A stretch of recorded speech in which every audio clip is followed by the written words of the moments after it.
put your hands together for one of my favorite comics and a good friend of mine, Vaughn!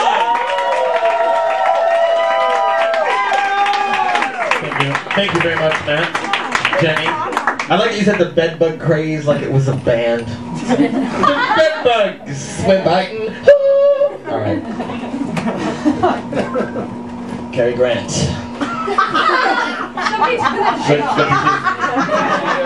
Good to see him here tonight. I watch a lot of television. Does anybody know what I'm talking about when I say the name Wilford Brimley? Yes! He's got diabetes.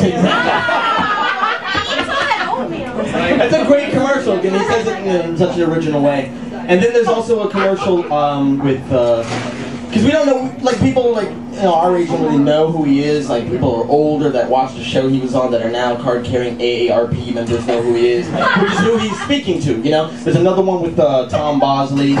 There's another one with Sam Waterston. There's a couple different kinds of things that are speaking directly to that age group. And it made me think of like who's going to be doing those commercials when we're that age. And our grandchildren are going to have no clue who those people are. And when we see them, we're like, oh my God. He's like, hi, I'm Ryan Seacrest and I have diabetes. I'm Britney Spears, I have everything. I'm Paris Hilton and I invented a new disease. It's biting. Good. There's a commercial out that I really enjoyed for the Army. And you've probably seen it. There's a couple of this particular campaign. There's one with the guys in a fire engine, and the guy's like talking to him about like we gotta know we can trust you. We gotta know we can learn you. We can count on you. And then he's like, you know what I'm talking about? And then the guy who he's talking to is shaking his head. Then cuts to him and he's in boot camp and he's helping people up a thing. And they're all clapping and dancing the horror. And then it cuts back to him in a fire engine. He's like, yeah, I know what you're talking about. And there's another one where some guys are like they're hanging out, and then a different guy comes in and they're like, oh my God, whoa! Yeah. What were you doing in the Army? He's like, yeah, I was working with computers. And the other guys all look at each other like, computers? Couldn't you have done that here? And the guy's like, and it cuts to him, and it's like he's like in a tent, and he's yelling at 18 different monitors, he's got headphones, and helicopters, and mics dancing to horror, and it cuts back to him, he's like, no, I don't think I could have done that. Army. I'm like, what the hell is the message here? Like, hey, join the Army, have constant random flashbacks to things you have no control over. Where's the commercial with the guy who's in his kitchen and the woman comes in, his wife, she's like, yeah, to check out the trash. As soon as he hears the word trash, he's in Iraq and like kids are throwing garbage at him. He's like, we're here to help you. He's like firing over their heads to scare them away. And the other soldier's like, what are you doing? You're giving away our position. All of a sudden, machine gun fire's coming down from roofs, and it cuts back to him in the kitchen's like, no, I didn't take it out yet. Then he looks at the camera and gives a thumbs up.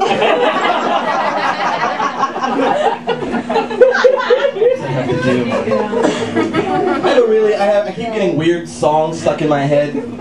Like, it's not even whole songs, it's just pieces.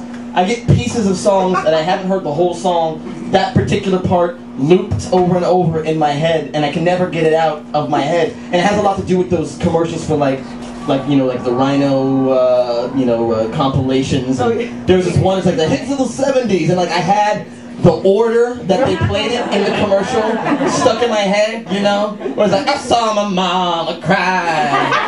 The train at Chicago died. Oh, ho, ho, it's bad. You know, I hooked on a feeling, and I can't get them out.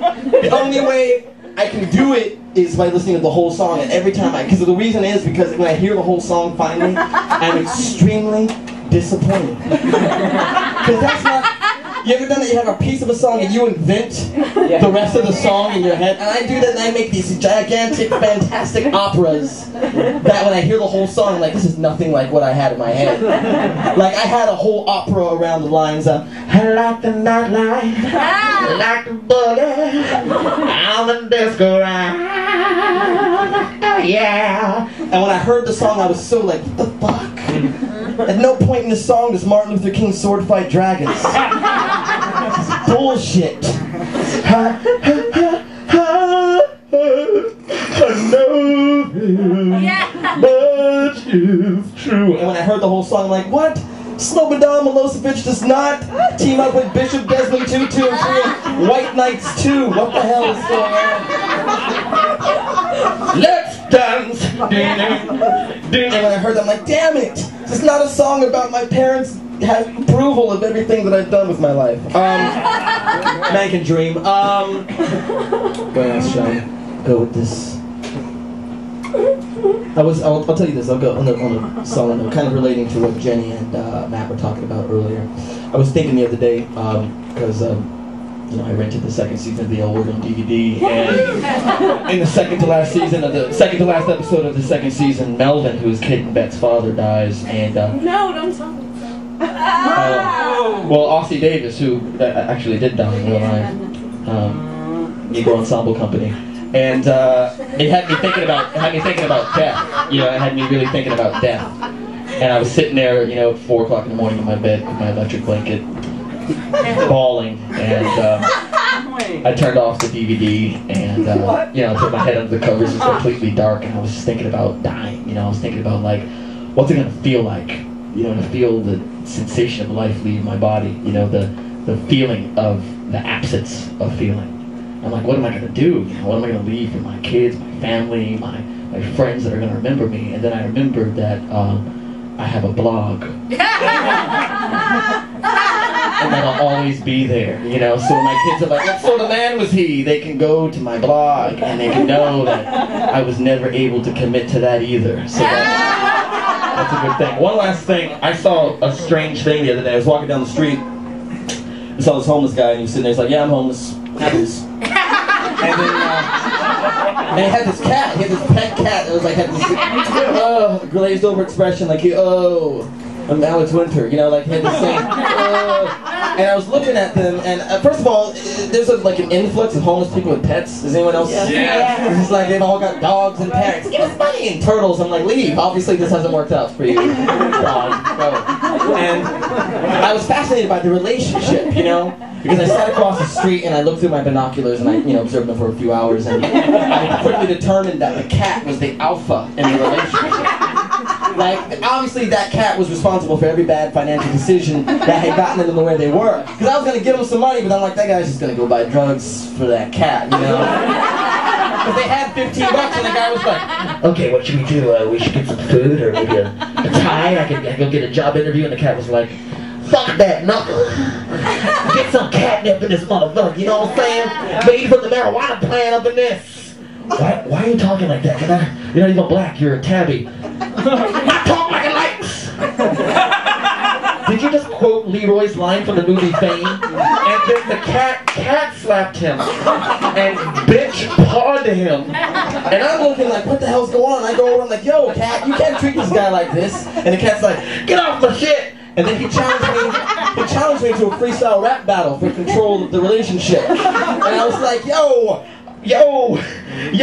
why you treat that man shitty? Kid, you're gonna have to sing a little ditty, gonna break you off, something's gonna be a little pity. Said my words flow through you like the bullets in your fitty. My music is real and your shit was made with MIDI. The cat went, you're Tyrannus and I'm Six Emperor. I'm gonna give you some distemper. You'll be walking like Rick Moranis with the limp, gonna pop your bubble like the Hindenburg blimp. I said, meow, that's what I say. Think it's a pussy, it's music to their ears and I'm clogged the pussy. All the kitties line up, they don't know how to start because they all wanna suck on my tangy sweet turtle. Said, no cat, your head's in the fog. This man ain't your bitch even though he was dirt dog. Why you gonna treat this man get the place to end when you treat people like servants and not like friends? The cat said, who are you to come up and judge? Cause you're making me hungry because you look like fudge. And then we sang the chorus.